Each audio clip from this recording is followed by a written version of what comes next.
ابو احمد شلونك؟ ابو احمد بدنا نطبق سله غذائيه الوحده. جاهز؟ شو بدك تعطينا؟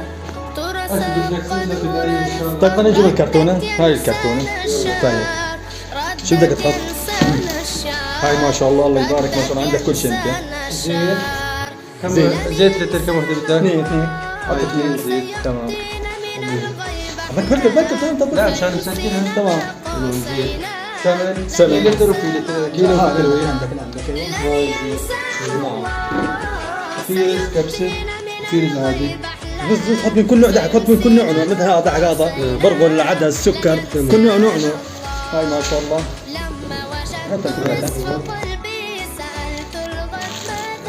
زيت، سمن، برغل، عدس، رز، سكر، دبس بندوره، حمص، عدس صحاح اللي يقولون، حلاوه يعني نجيب كيلو تمر. وهاي فاصوليا. وهذا شو هذا؟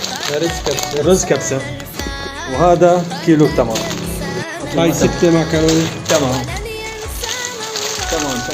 وهاي 4. حاليا هذا شاي، هاي معلبات، هذا ماجي. تمام. 4. وهاي شو يسمونها هاي؟ هاي زبده دهن. وهاي حطي كمان. هاي زبده تمام. هاي دبس عنب. تمام. هاي دبس عنب مع السله. هيك ابو احمد تكون السله الغذائيه جاهزه، والله يجزيك الخير. خلينا نحطها بالكرتونه. قلت ينسان الداء، قلت ينسان الداء. الله يرضى.